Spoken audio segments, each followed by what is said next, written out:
welcome everyone to episode 81 of Today in the Scene. I'm Joe with Indie Arcade Wave, and I just want to say thank you for everyone that's checking us out. If you like, share, and subscribe, we really appreciate that. Helps us continue to do what we're doing, and we'll just keep bringing them for you. So this week we're going to visit an arcade on the East Coast.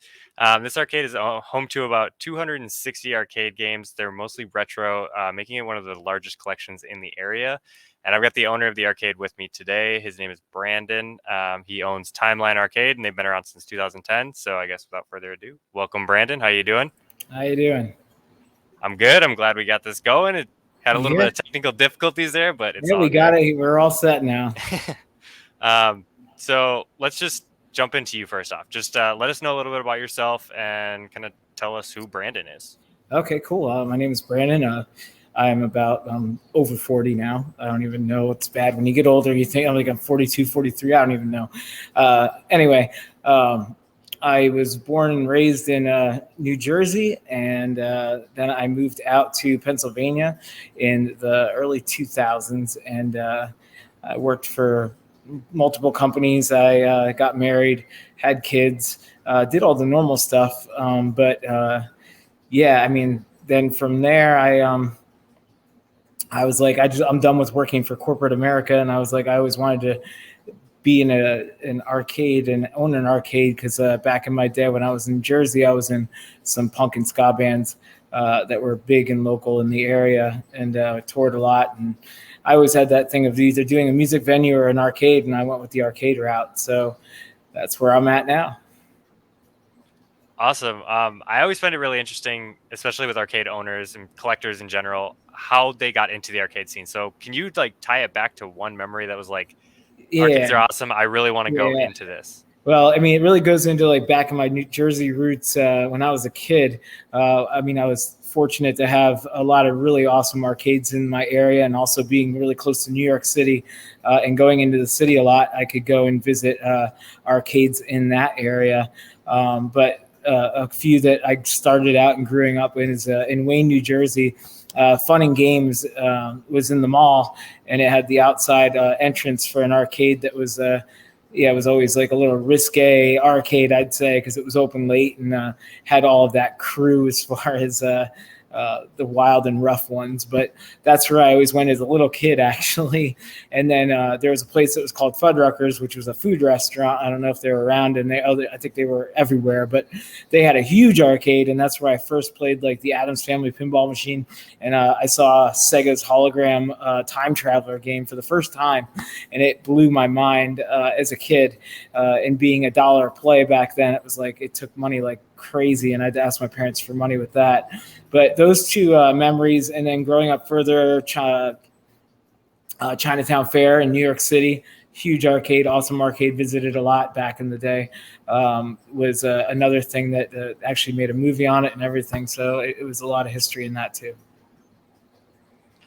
Yeah, I mean that's all really good stuff as how you got into the arcade, and it makes me think back to kind of what you first said, where you had the decision between either a bar, like a music venue, or an arcade.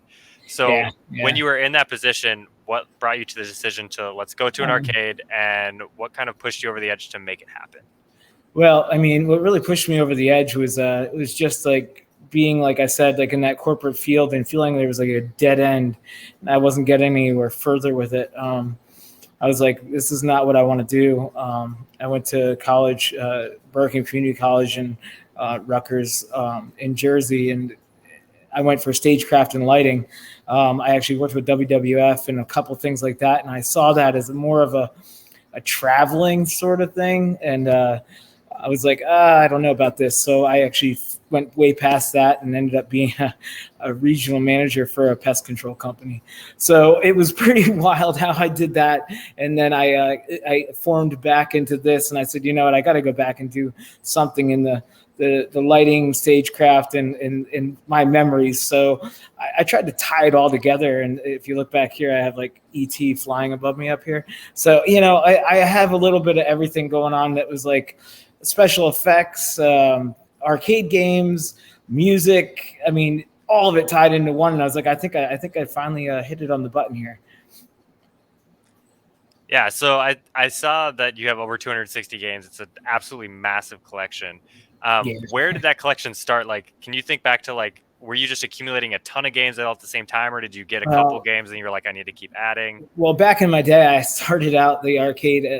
Before I started the arcade, I had a collection in my house, and when I was a kid, the very first arcade game that I brought into my house was a Donkey Kong Junior when I was probably about 15, and then from there, it was like, even then, back then in like the early 90s, I was like, I need more games in my house. So I was trying to find them, going up, like telling my dad to drive to New York City. And we were going to Newark, New Jersey, looking at vendors and stuff, looking at their old stock. And even back then, the games were so expensive. But then I got married, and before I got married, my number one goal was to get Adam's Family Pinball Machine, which I got, and I've been through like 3 of them now. But yeah, I mean, it started out like that, and in my house, I had about like 5 or 6 pins and like 4 arcade games in the basement, and I was a part of this small group, and they were like, you should do this like for parties, and this was like back in the early 2000s when I was like living out here in Pennsylvania, and I was like, you know what, maybe you're right. So I looked into it, and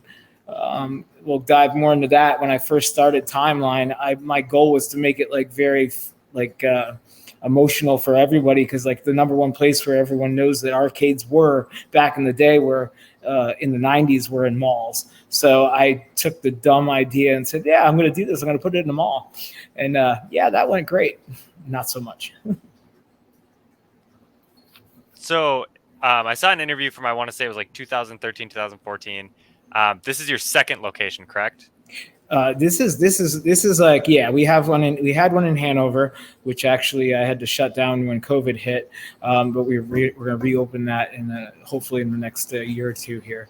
But this is my second location, and we were going to do also one in Lancaster, Pennsylvania, but then that all fell through during all that time. So I moved all the stuff that was in Hanover originally from that location, and we moved it here. That's why we have over about 275 games here now. So it's pretty packed, but it's nice because this is like a huge building. It goes back to there, and then there's a whole nother building. It goes back again. So we can fit it all in here, which is really cool.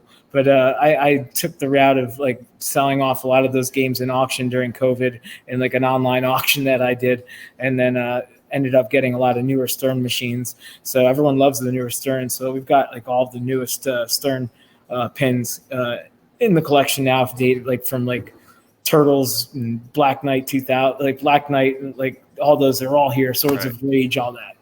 Yeah, I was seeing a ton of like, you've got modern, you've got retro, you've got kind of like some dance stuff. You got a whole bunch of stuff mixed in there.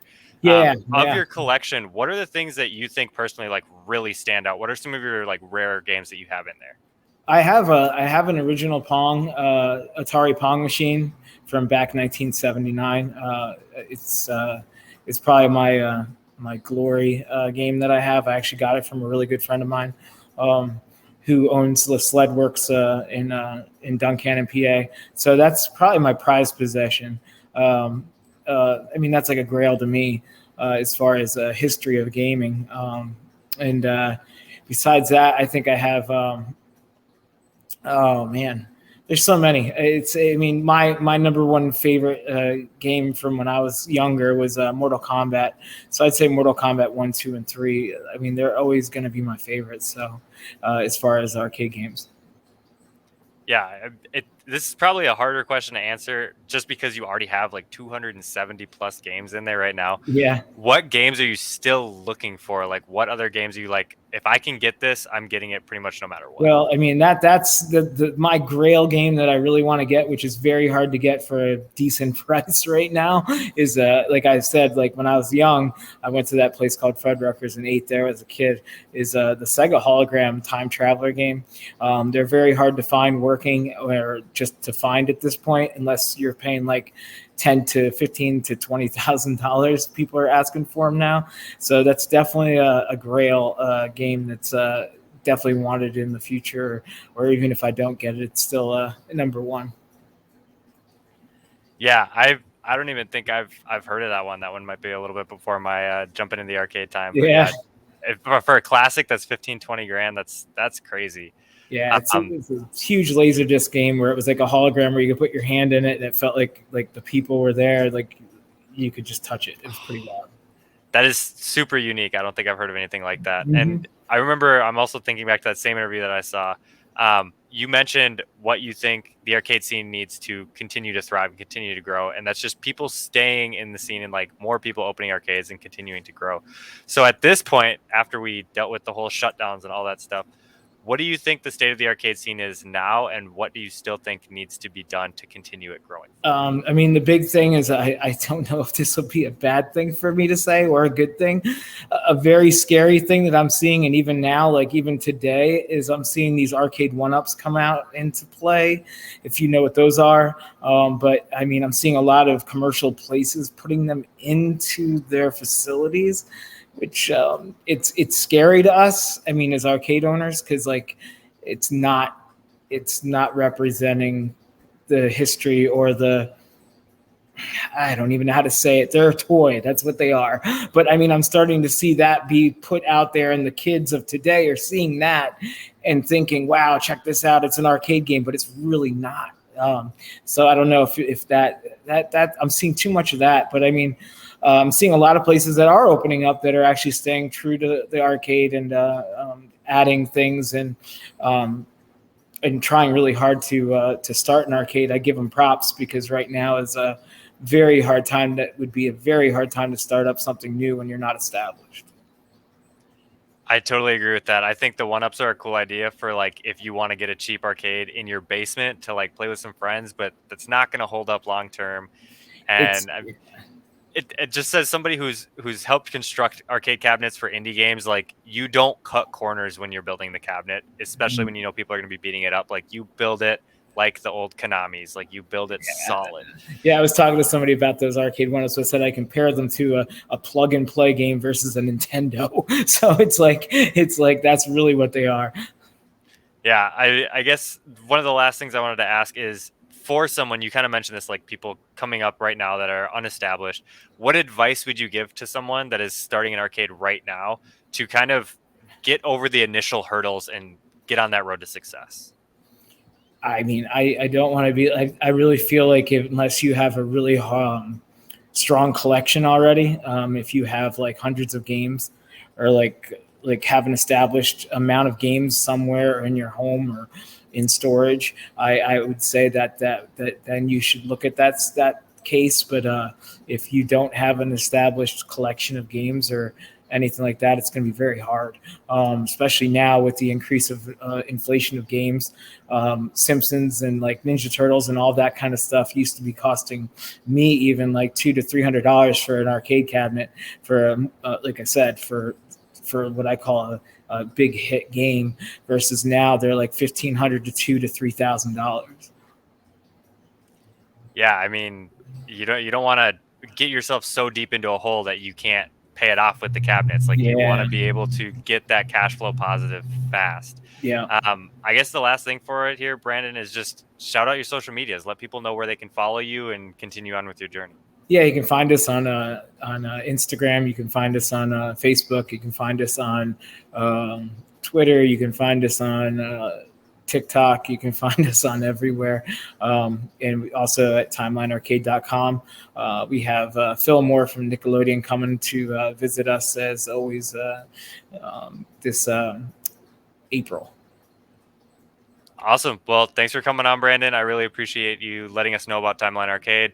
Yeah. And it's always cool to hear from owners like how they got into it, where it's going, what their thoughts are on the scene, and things like that. So, thank you for coming on. And for anyone that's still watching, if you like what we're doing here at Indie Arcade Wave, don't forget to like, share, and subscribe. And until next Cool. time, peace. Have a good one.